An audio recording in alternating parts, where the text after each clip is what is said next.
राजकोट किल्ला पुतळा प्रकरणातली ही मोठी अपडेट आहे।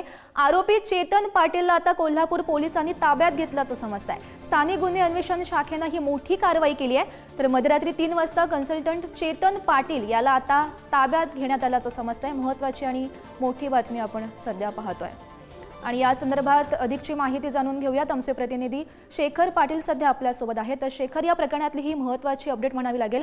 खरं तर चेतन पाटील अनेक दिवसांपासून फरार होता, अखेर पोलिसांनी त्याला ताब्यात घेतलाय।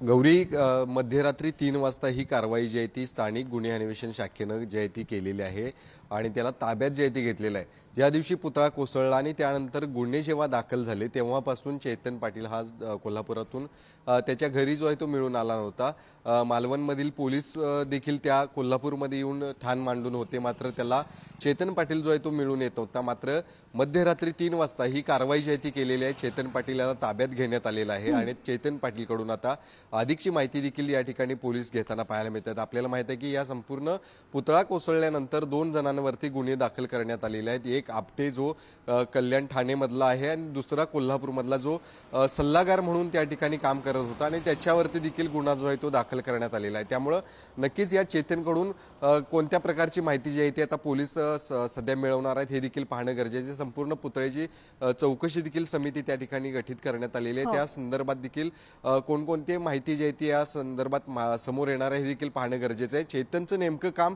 हा पुतळा बनवत असताना काय होतं हे देखील या संपूर्ण चौकशीनंतर समोर येईल आणि चेतनची देखील माहिती चेतन स्वतः देखील आपली म्हणणं जे आहे तो या सगळ्यात समोर मांडेल। त्यामुळे नक्कीच या संपूर्ण गुन्हा दाखल झाल्यानंतरच्या आता ही मोठी कारवाई म्हणावी लागेल। चेतन पाटील याच्याकडून नेमकी कोणती नवी माहिती समोर येते हे पाहणं सुद्धा महत्त्वाचं ठरणार आहे। धन्यवाद दिलेल्या सविस्तर माहितीसाठी।